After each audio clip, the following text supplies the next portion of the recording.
This name I haven't said out loud in I don't know how many years now.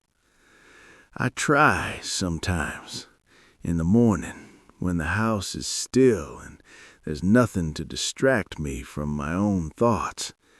I get close to it. I can feel the shape of it in my mouth, and then something in me just stops. My name is Eleanor, Eleanor Marsh. I'm 98 years old, and I think I've been carrying this particular silence longer than I've carried anything else in my life, longer than grief, longer than regret, longer even than the memory of the person whose name it is. I want to say it today. I'm not sure I'll be able to, but I want to try. I was born in a small town in western Pennsylvania, 1926, the kind of town where everyone knew which family you came from before they knew your face. My father worked in the mill. My mother kept a clean house and a very quiet heart.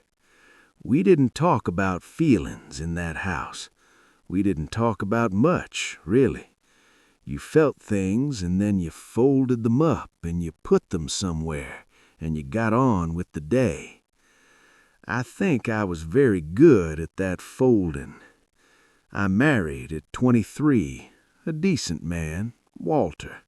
He was steady and reliable in the way that a good floor is reliable. You never think about it, but you're always standing on it.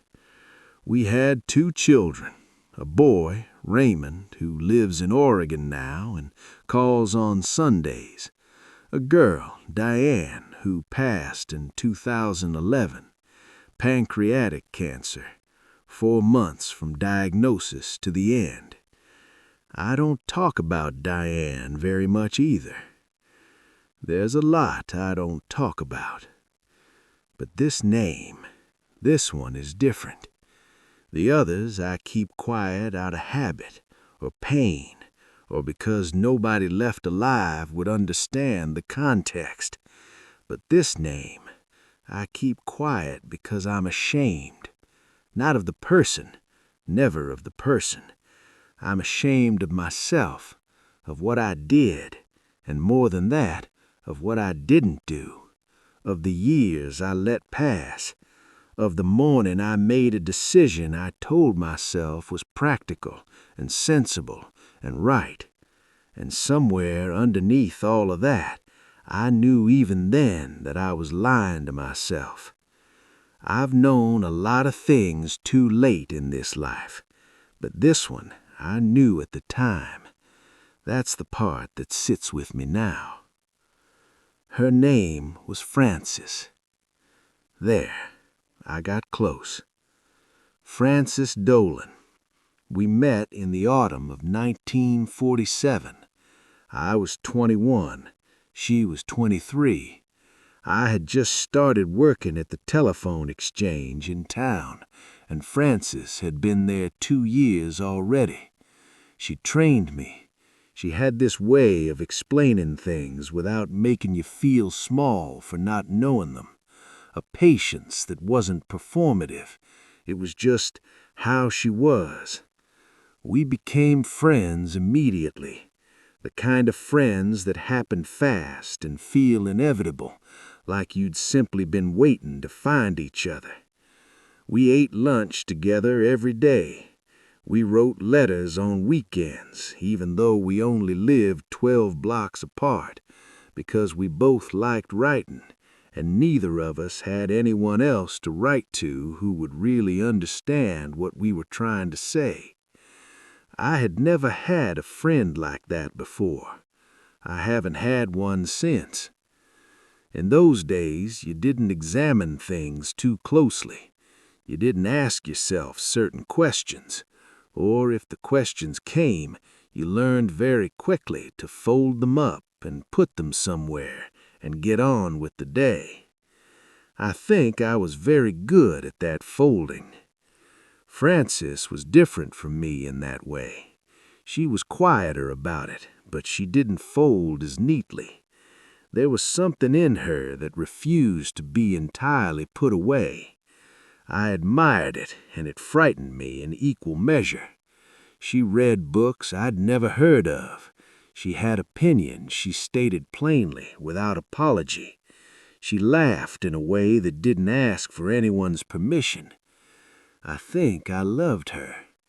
I'm not sure I let myself know that then, or I knew it in the way you know something that you've decided not to act on, so you keep it at a slight distance, just far enough away that you can pretend it's not quite real. In the spring of 1949, Frances told me she was leaving. She'd been offered a position in Philadelphia, a real position at a publishing house, the kind of work she had always wanted. She told me over lunch. She was calm about it, the way she was calm about most things, but she watched my face very carefully when she said it. I told her that was wonderful. I told her I was happy for her. I don't think she believed me. I'm not sure I believed myself. She left in June.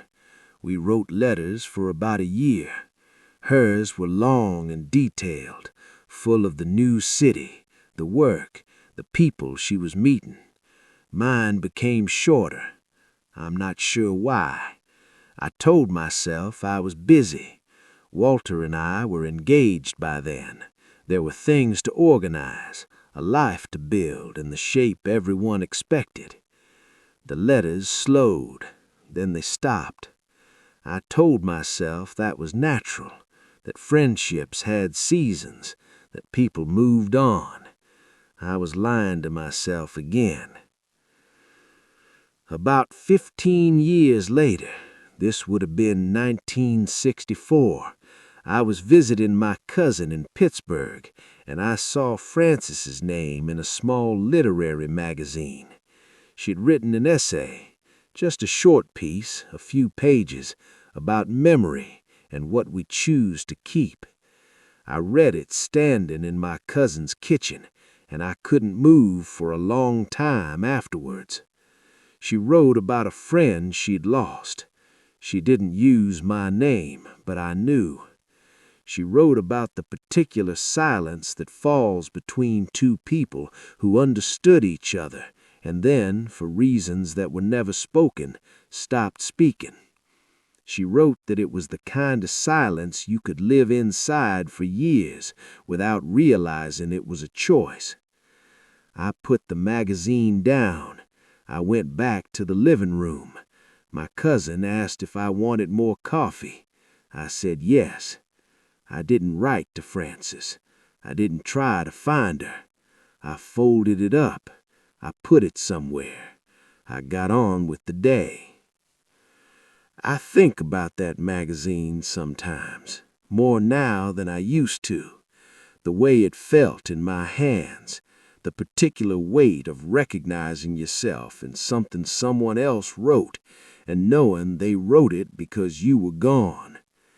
She had been waiting, I think, not for me to come back necessarily, but for some acknowledgement, some sign that what we'd had was real, and that its ending had meant something to me too. I gave her nothing. The years went by the way years do when you're inside a life. They don't feel like years at the time. They feel like Tuesdays, like grocery lists and school pickups and Sunday dinners and small arguments that seem large and large griefs that you eventually find a way to carry. Walter and I had a quiet life, not unhappy. I want to be fair to him. He was a good man, and I was a good wife to him in all the ways I knew how to be. We raised our children. We watched our parents age, and then we watched them die. We grew old together in the way people do when they've chosen each other, and then kept choosing each other out of habit and love and the sheer accumulated weight of shared time. I don't regret Walter. I want to be clear about that. But there is a version of me that existed before all of that. A younger version, in a telephone exchange in Pennsylvania, eating lunch with a woman that made her feel seen in a way she hadn't known she needed. And something happened to that version of me. Not dramatically. Nobody took anything away from her. She just slowly agreed to become someone else. I found out Frances died in 1998. I was 72. It came through a distant mutual acquaintance, the way old news sometimes does, arriving years late, delivered casually by someone who didn't know the weight of what they were carrying. Frances had lived in Philadelphia her whole life.